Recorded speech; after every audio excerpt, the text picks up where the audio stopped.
Hi friends, welcome to ఎస్వేసే. నిజమైన వినయం అంటే మన స్థాయిని మనం తక్కువ చేసుకోవడం కాదు, మన అర్హతను మనం సరిగ్గా అంచనా వేసుకోవడం. ఈ విషయాన్ని మనం ముగ్గురు గొప్ప వ్యక్తుల జీవితాల్లో జరిగిన సంఘటనల ద్వారా తెలుసుకుందాం.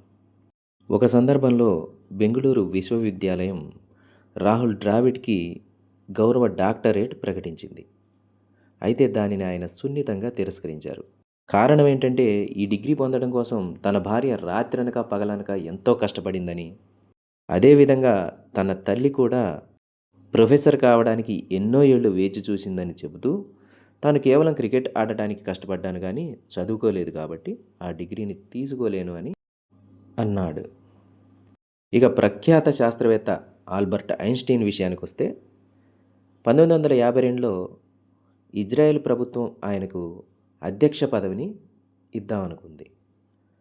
అయినప్పటికీ కూడా ఆయన తనకు రాజనీతి శాస్త్రంలో అనుభవం లేదని, రాజ్యాన్ని ఎలా పరిపాలించాలో తనకి తెలియదని, వచ్చిన ఆ గొప్ప అవకాశాన్ని కూడా ఆయన తిరస్కరించారు.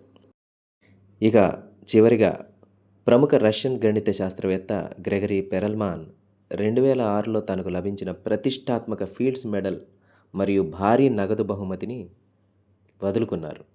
తన చిన్నతనంలోనే పేదరికం వల్ల గణితంపై నైపుణ్యం వచ్చిందని, ఇప్పుడు ఆ పరిస్థితి లేదు కాబట్టి తనకు అంత డబ్బు అవసరం లేదని ఆయన చెప్పారు. దీనిని బట్టి మనం తెలుసుకోవాల్సిన విషయం ఏంటంటే, వినయంగా, సామాన్యంగా ఉండటం అంటే సమాజంలో తక్కువ గౌరవంతో ఉన్నట్లు కాదు. అటువంటి వారు మన ఊహకు కూడా అందనంత ఉన్నత స్థితిలో ఉన్నట్టు. ధన్యవాదములు.